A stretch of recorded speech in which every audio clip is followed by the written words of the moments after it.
Hello everyone and welcome to another series. और अब हम पढ़ने जा रहे हैं क्रिमिनोलॉजी, पीनोलॉजी एंड विक्टिमोलॉजी। और आज का हमारा टॉपिक है criminology, meaning, nature and scope.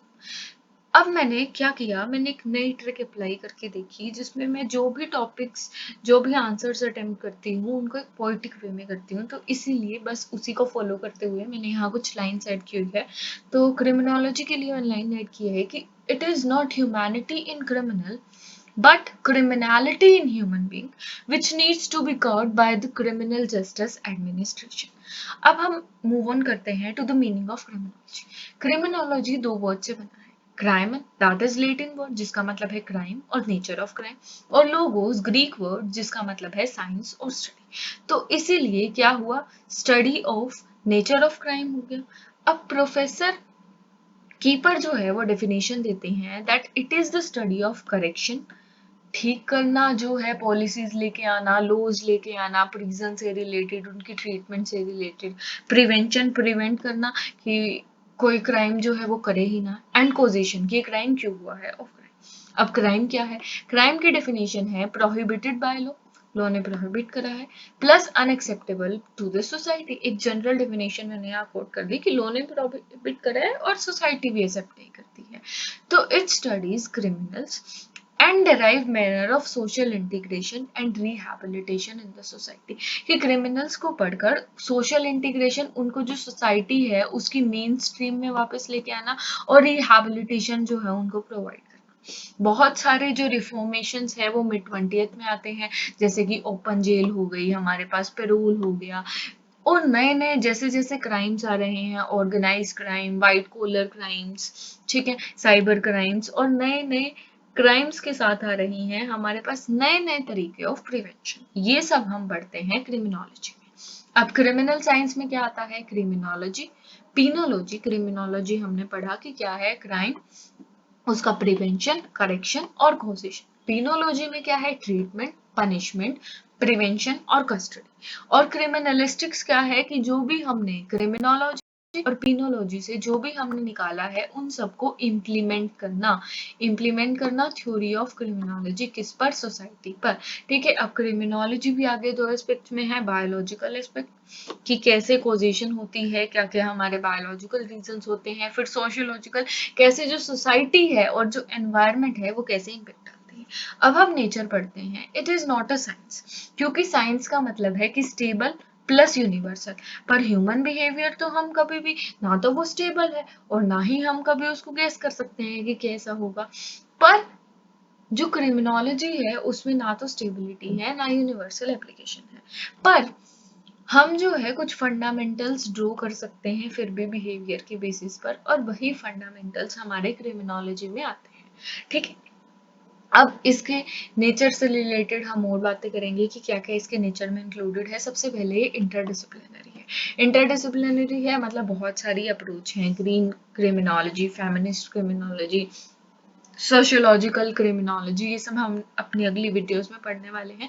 फिर कंटेम्पररी हो गए जैसे कि पीनोलॉजी और विक्टिमोलॉजी, ये कंपैरेटिवली न्यू है। और बहुत सारे जो डिसिप्लिन्स है जैसे इकोनॉमिक्स हो गया, बायोलॉजी हो गया, स्टैटिस्टिक्स, साइकोलॉजी, साइकेट्री, ये सब जो है वो इंक्लूड करता है। फिर सबसे पहले हमने देखा इंटरडिसिप्लिनरी। अब इसका बर्थ कहाँ से हुआ है, इसका बर्थ हुआ है सोशियोलॉजी से। सोशियोलॉजी इसका बेस है। ठीक है, सोशियोलॉजी क्या करती है, बिहेवियर बताती है अलग अलग चीजों का, तो इसीलिए वही जो सोशल बिहेवियर है वो हम क्रिमिनोलॉजी में पढ़ते हैं, और अदर रिलेटेड इश्यूज। तो सबसे पहले इंटरडिसिप्लिनरी है, सोशियोलॉजी उसका बेस है, और दूसरे जो रिलेटेड इश्यूज क्या हो गए, नई नई चीजें जैसे विक्टिम्स ऑफ क्राइम आ गए, जुवेनाइल डेलिक्वेंसी आ गई, इन्फ्लुएंस ऑफ पोर्नोग्राफी आ गया, या मीडिया का रिलेशन। ठीक है, ये सारी चीजें हो गई। अब इन सारी चीजों की हेल्प से वो क्या करती है, वो रिफॉर्म्स लेके आती है इन द सोसाइटी, जैसे कि एडवोकेट्स, जजेस, पुलिस ऑफिसर्स, प्रोसिक्यूटर, सबका जो एक व्यू है ना वो बदल गया क्राइम को समझने में और पनिशमेंट को समझने में। ठीक है, पनिशमेंट की बहुत सारी थ्योरीज है, पनिशमेंट में बहुत इवोल्व करा है। अब सोचो कभी जो है एक आदमी के हाथ पे सिक्का रख दिया जाता था कि अगर इसका हाथ जल गया मतलब इसने क्राइम करा है, और अगर उसने नहीं कर, मतलब अगर उसका हाथ नहीं चला तो उसने नहीं करा। फ्रॉम यहाँ से लेकर जो हम आज आ गए हैं कम्युनिटी सर्विस तक भी जो इंट्रोड्यूस हो गई है, तो जो पनिशमेंट है उसने बहुत ग्रो किया है, तो ये सारे reforms in society as a result of criminology आती है। ठीक है, फिर रिफॉर्म्स आए, रिफॉर्म से क्या है, नए क्रिमिनल लॉज आए और सेंटेंस के प्रोविजंस आए। वही डेथ पेनल्टी पर डिबेट चलती रहती है, कुछ कंट्रीज कहती है रखनी चाहिए, कुछ कहती है नहीं रखनी चाहिए। साथ में विक्टिम बेस्ड अप्रोच हो गई, राइट्स ऑफ प्रिजनर्स हो गए। फिर पनिशमेंट की थ्योरी, रेट्रीब्यूशन। रेट्रीब्यूशन क्या, अगर मान लो किसी ने एक आदमी मार दिया तो उसको मार दो, प्यूनिटिव पनिशमेंट के लिए। ठीक है, उसको पनिश, प्रिवेंटिव कि बस उसको प्रिवेंट कर दो, जेल में बंद कर दो जो अब चलता है, और रिफॉर्मेशन उसको सुधार दो कि वो जो है एनवायरनमेंट में वापस आ सके। फिर आता है inter relation between criminology and penology. ठीक है, इंटर रिलेशन में क्या आता है कि भाई पीनोलॉजी किसके साथ डील करती है, कस्टडी, ट्रीटमेंट, प्रिवेंशन और कंट्रोल। ठीक है, ये और क्रिमिनोलॉजी हमने ऊपर पढ़ाई है, ये दोनों ट्विन सिस्टर ब्रांचेस की तरह हैं। ठीक है, क्रिमिनल लॉ की जो दोनों एक एजेंसी है और दोनों जो है साथ में मूव करती हैं। पहले वो पढ़ेगा क्राइम हुआ, क्यों हुआ, किसने किया, ये सब। फिर पीनोलॉजी बताएगी इसने कर दिया, इसको क्या पनिशमेंट देनी चाहिए। ठीक है, कैसे इस क्राइम को प्रिवेंट किया जाना चाहिए, और ये सब आ गया हमारे पास पीनोलॉजी में। अब हम देखते हैं स्कोप। इसमें राइटिंग थोड़ी बुरी है पर मैं सब बोलती जाऊंगी, और अगर आपको और नोट्स चाहिए तो you can comment me down. और स्कोप में आती है सबसे पहले एंथ्रोपोलॉजी। जो लोम्ब्रोसो हैं, फादर ऑफ क्रिमिनलिस्टिक्स हैं, पॉजिटिव स्कूल ऑफ क्रिमिनोलॉजी उन्होंने दिया है, वो कहते हैं कि एंथ्रोपोलॉजी सबसे इंपॉर्टेंट है।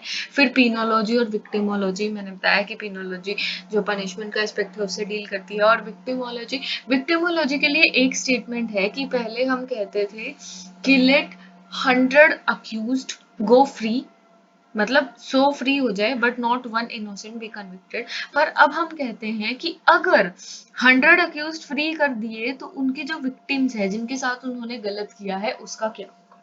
तो ये है विक्टिमोलॉजी। फिर आ गया फेमिनिस्ट। फेमिनिस्ट जो क्रिमिनोलॉजी है वो क्या कहती है कि जो विमेन है उसके साथ डिस्क्रिमिनेशन हो रही है बहुत सारे सालों से, और इसीलिए विमेन जो है वो प्रोन है, और जो वुमेन को ऑब्जेक्टिफाई किया जाता है इन सेक्स इंडस्ट्री, और इसकी वजह से जो वुमेन का है वो क्रिमिनल बिहेवियर है, और वुमेन से रिलेटेड क्या क्या क्राइम है और वुमेन क्यों क्राइम करती है, ये सारी चीजें हमारे पास आ गई फेमिनिस्ट में। फिर सोशल स्ट्रक्चर। सोशल स्ट्रक्चर आ गया कि भाई जो एनवायरनमेंट है उसमें चेंजेस होते रहते हैं, वही इनइक्वालिटीज है एनवायरनमेंट में, इससे रिलेटेड आ गया। फिर क्रिटिकल। क्रिटिकल क्या कहता है, क्रिटिकल हमारा रिलेटेड है कॉन्फ्लिक्ट्स इन द सोसाइटी से, कि भाई सोशल और इकोनॉमिक जो इनइक्वालिटी है, जो हमारे पास कैपिटलिज्म है, रिच पुअर, तो कॉन्फ्लिक्ट चलता रहता है इनके बीच में, रिच पुअर के बीच में, जो जिनके पास ज्यादा पावर है, जिनके पास कम पावर है, तो इन सब के बीच में जो है वो कॉन्फ्लिक्ट चलता रहता है। ये क्रिटिकल क्रिमिनोलॉजी इसके साथ डील करती है। फिर सोशल प्रोसेस, ये था सोशल स्ट्रक्चर की जो सोसाइटी है उसका स्ट्रक्चर कैसा है,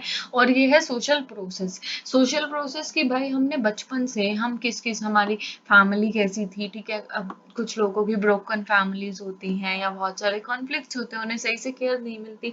फिर उसके बाद सोसाइटी में कैसे लोग मिले कि कुछ लोगों को बुली किया जाता है, तो सोशल प्रोसेस में आ गई ये सब चीजें।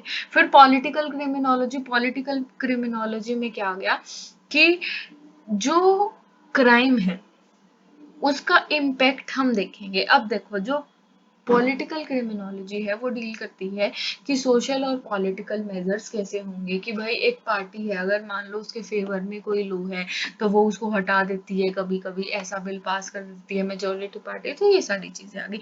फिर ग्रीन क्रिमिनोलॉजी ये डील करती है ऑफेंसेस अगेंस्ट एनवायरनमेंट। ठीक है, तो ये कहा जाता है कि भाई एक इंसान के खिलाफ अगर आप कोई हार्म करते हो तो उसको एक ऑफेंस मानना है, पर एनवायरनमेंट के खिलाफ करते हो तो आप एनिमल्स, ह्यूमंस, क्लाइमेट, सबके खिलाफ क्राइम कर रहे हो, तो ऑब्वियसली वो भी एक ऑफेंस है, तो इसलिए ग्रीन क्रिमिनोलॉजी का कंसेप्ट आता है। और बायोलॉजिकल चेंजेस, कि हमारे हॉर्मोन्स हो गए, माइंड की डेवलपमेंट हो गई, या जो साइको एनालिटिकल एट्रीब्यूट्स है हमारे, हमने जो बचपन से सीखा है, इन सब का जो है वो क्या इन्फ्लुएंस पड़ता है क्राइम पर, ये सब इसके स्कोप में आता है। ठीक है भाई, एंथ्रोपोलॉजी, फिर पीनोलॉजी और विक्टिमोलॉजी नई चीजें, feminist, social, critical, social process, political, green और बायोलॉजिकल, ये सारे इसके स्कोप में आ गए। अब एक केस लो, कोई इसका वैसे इतना कोई यूजेज है नहीं यहाँ पर, मैंने वैसे ही for the sake of case लो अच्छा मिल गया तो डाल दिया। क्लेस्की बस्की वर्सेस कैंप। इसमें क्या हुआ था, जॉर्जिया में एक ब्लैक मैन ने एक वाइट मैन का मर्डर कर दिया था। ठीक है, तो उसको जो है वो लाइफ सेंटेंस दी गई। तो उसने कहा कि भाई अगर एक वाइट मैन ब्लैक मैन का कर देता ना, उससे 4 टाइम्स ज़्यादा चांसेस हैं कि जब एक ब्लैक मैन व्हाइट मैन का मर्डर करता है उसको ज़्यादा पनिशमेंट मिलेगी। तो ये भी किस में आता है, स्कोप ऑफ क्रिमिनोलॉजी में आता है कि कैसे कैसे जो है वो चीज़ें इवोल्व करती हैं। तो ये थी हमारी आज की वीडियो। ऐसी ही और वीडियोस के लिए बने रहिए, चैनल को लाइक कीजिए, सब्सक्राइब कीजिए। Thank you.